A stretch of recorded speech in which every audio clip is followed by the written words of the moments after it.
can see, and we praised it here, also trying to help establish the geography. I thought him, like, getting people's Blackberries right away was an interesting thing. Just nowadays, it's a lot more than hands in the air. Everyone's got like a phone or a device that could immediately call for help. So that'd be the first thing that they would go for. You see a die pack, which is one of the details that we picked up and put into the movie.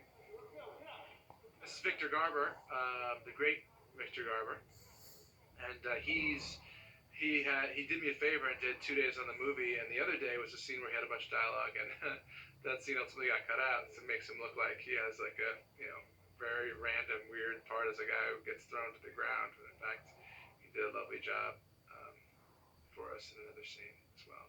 Just couldn't keep him in the movie. I wanted the movie to go really fast and chaotic and noisy, and all the way in the robbery into this time waiting for the time lock to open, and have it be quiet and kind of eerie and still. No distress, Colin. Open and clean. Don't stop! The safe here is actually the same one that was used, the same model that was used in Friends of Eddie Coyle, the Robert Mitchum movie, and that movie was a bit of an inspiration for me in terms of finding my way into this movie.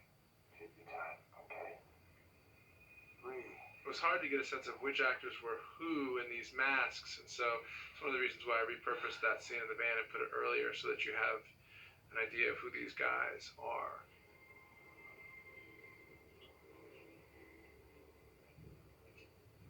Hey, get back! Yeah.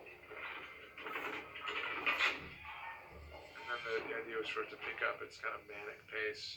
You hear the score kicks in. Here's an example of like these effect shots, our effect shots where we're just having the little images disappear off the security monitor was done, in an effects house because we couldn't do it live. I also liked the idea from the book of nuking security drives. There was a lot of debate about whether or not they would actually erase the data, but I thought, it worked pretty well.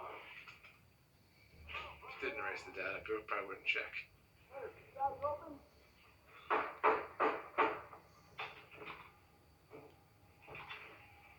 You can see here there's a blue quality to the light, and it's because we shot tungsten film stock, and while there were tungsten lights in there, a lot of natural daylight was coming in through the windows, and so it cast a very sort of blue.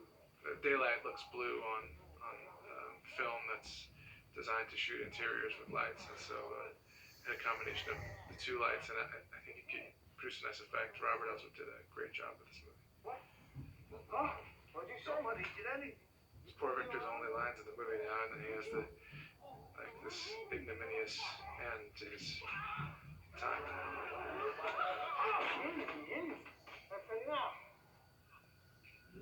Now we shot at very high speed so that the audience could sort of see what it is. It's still, I think, a little bit blurry.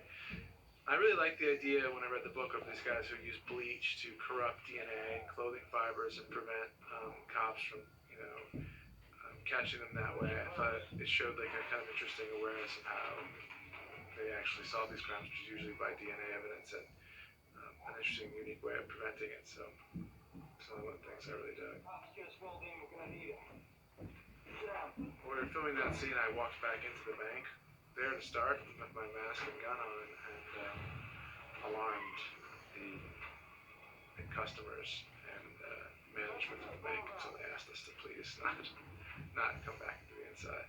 It's the first time you see kind of Renner and his character, and I think he does a good job of pulling you in.